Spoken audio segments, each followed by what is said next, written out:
L'individu qui garde un souvenir traumatique conserve en réalité le souvenir d'une situation difficile dont il n'a pas su se tirer à son honneur, à laquelle il n'a su s'adapter. En raison de ce souvenir obsédant, il se retrouve constamment en présence de cette même situation, et il fait sans cesse des efforts infructueux pour s'y adapter. Il ressemble à un individu qui pousserait constamment contre un mur avec l'espoir vague de le démolir. De cette lutte résulte un épuisement sans cesse croissant, un abaissement de la tension psychologique. Et les manifestations de cette dépression viennent compliquer d'une manière inattendue tous les phénomènes précédents. Beaucoup d'auteurs ont exprimé à cette époque des idées du même genre. Je rappelle surtout les intéressantes études de M. Morton Prince sur les associations neuroses, dans lesquelles il montrait que la névrose consiste souvent dans l'évocation malheureuse de systèmes psychologiques associés. Dans une autre étude, Fear Neurosis, il expliquait que certains mouvements stéréotypés, en apparence fort étranges, peuvent être rattachés à une tendance à la peur indéfiniment conservée. Il comparait cette association à celle qui est établie dans les expériences de M. Pavlov entre la salivation des chiens et l'audition de telle ou telle note. Récemment, M. Morton Prince est encore revenu sur ces anciennes interprétations dans son travail Recurrent Psychopathic States, et je suis heureux de voir qu'il conserve encore l'opinion que j'avais proposée autrefois quand il conclut ainsi. La tendance à conserver des complexes organisés avec un certain degré d'indépendance automatique varie beaucoup avec les individus, mais elle ne peut se présenter à un haut degré que s'il y a un état fondamental de désagrégation mentale.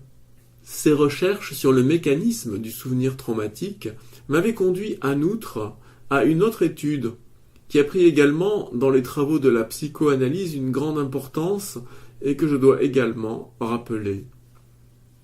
Une des difficultés que l'on rencontre dans l'étude du souvenir traumatique chez les hystériques, c'est que très souvent le sujet ne se rend pas compte de l'importance de ce souvenir et qu'il semble même l'ignorer, l'avoir complètement oublié.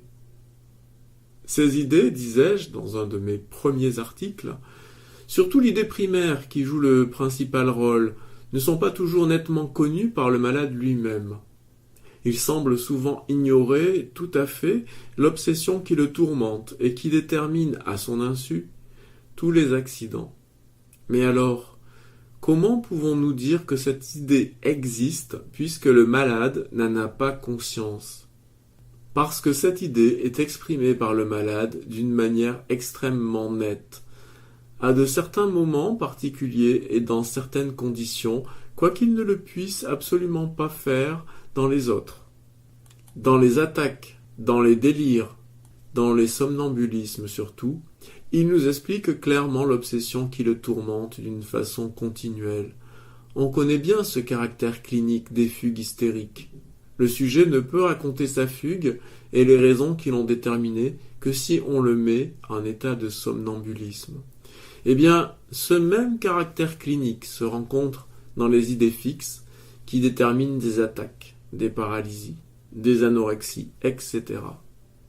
C'est là un fait banal dans l'hystérie qu'il est nécessaire de connaître non seulement pour traiter, mais même pour diagnostiquer avec précision un accident hystérique. C'est ainsi que les événements relatifs à l'arrêt des premières règles par un bain froid, à la nuit passée près d'un enfant couvert de gourmes, ne m'ont été racontés par la malade que pendant des états de somnambulisme provoqués. Ils ne pouvaient être racontés pendant la veille, car le sujet semblait alors les ignorer complètement. Il ne s'agit pas là d'un oubli véritable, car les tendances réellement oubliées ont cessé d'être actives. Et ici, les tendances latentes ont une véritable activité et déterminent des rêves, des délires et des troubles de toute espèce. Il ne s'agit pas non plus d'une dissimulation du malade, qui éprouve quelque peine à avouer ce qui le tourmente et qui cherche à le dissimuler. Il s'agit d'une impuissance véritable à se rendre compte de ce qui se passe en lui et à se l'exprimer à lui-même. C'est une modification particulière de la conscience hystérique qui semble porter sur la conscience personnelle du sujet plutôt que sur la tendance elle-même et que j'avais essayé de décrire en 1889 sous le nom de subconscience par désagrégation psychologique. Ces faits ayant attiré ma curiosité, je les ai recherchés avec quelques soin et j'ai eu l'occasion d'en décrire une vingtaine de beaux exemples sous le titre d'idées fixes subconscientes ou d'idées fixes de forme hystérique.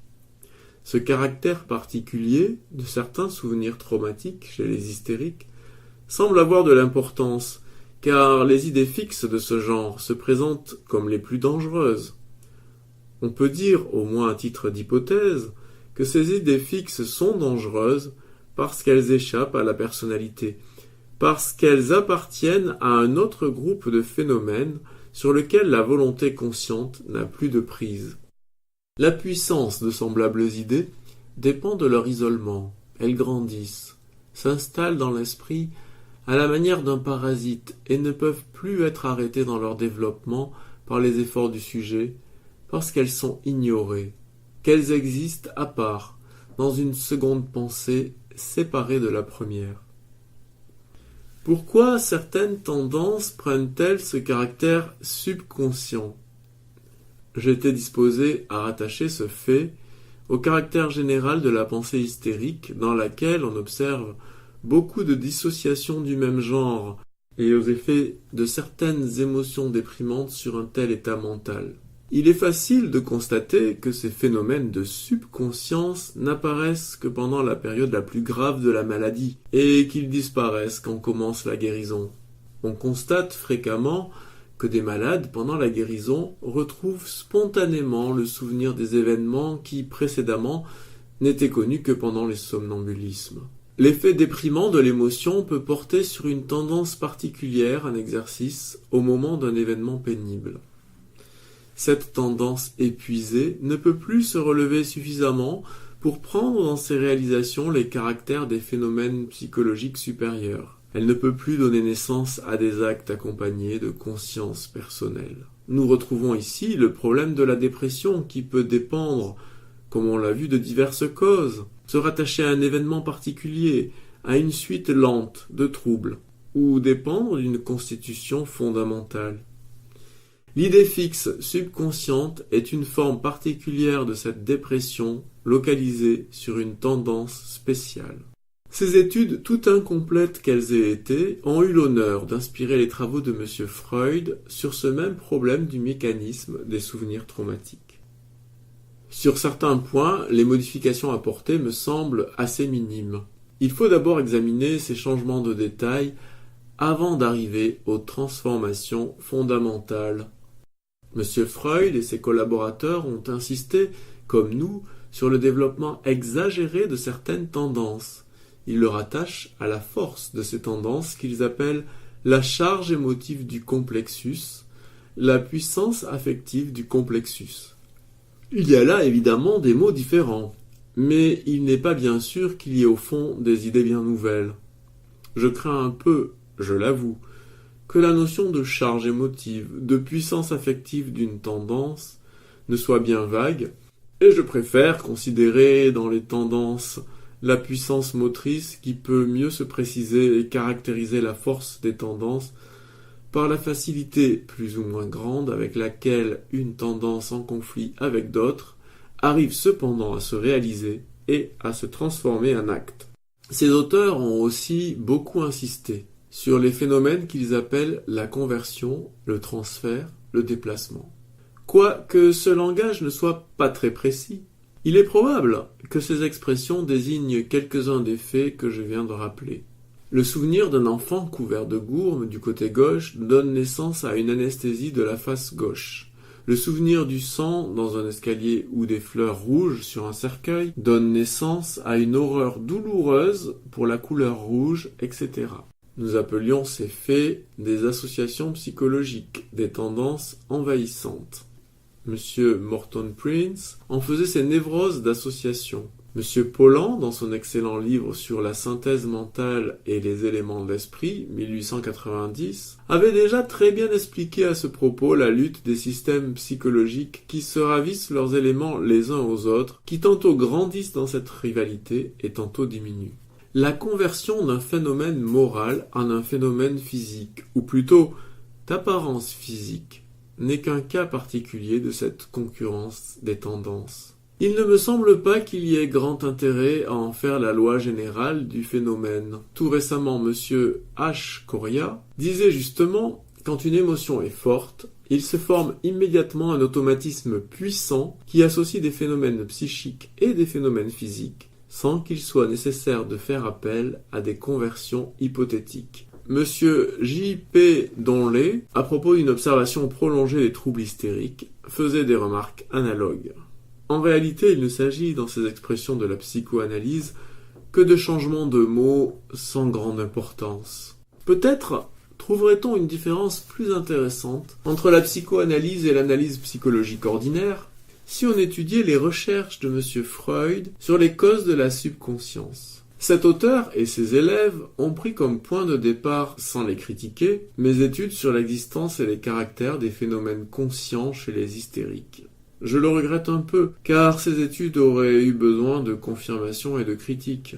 Ils se sont surtout occupés de découvrir le mécanisme par lequel se produisait cette subconscience, la raison qui faisait passer tel ou tel fait du domaine des phénomènes psychologiques conscients dans le groupe des phénomènes subconscients. M. Freud, comme il le dit encore récemment à propos d'un cas de cécité hystérique, trouve que mon ancienne explication par la faiblesse de la synthèse mentale est tout à fait insuffisante, en quoi il a probablement tout à fait raison. Il pense trouver une explication plus profonde et plus précise dans la conception du refoulement, de la répression, Verdrängung. Notre dynamisme psychique, écrivaient messieurs E. Régis et A. Esnard dans leur résumé de cette théorie de M. Freud, se divise en deux systèmes. Les forces directrices de la pensée, qui constituent le premier, le plus considérable et le plus anciennement fixé, sont maintenues au sein de l'inconscient par la censure, second système de forces, plus ou moins antagoniste du premier, et qui, acquis par l'individu au cours de son développement psychique, circonscrit ainsi notre personnalité.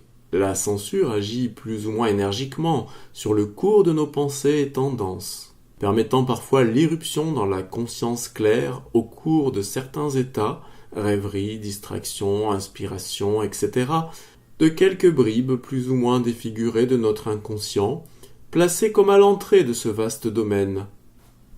Vorbewusst.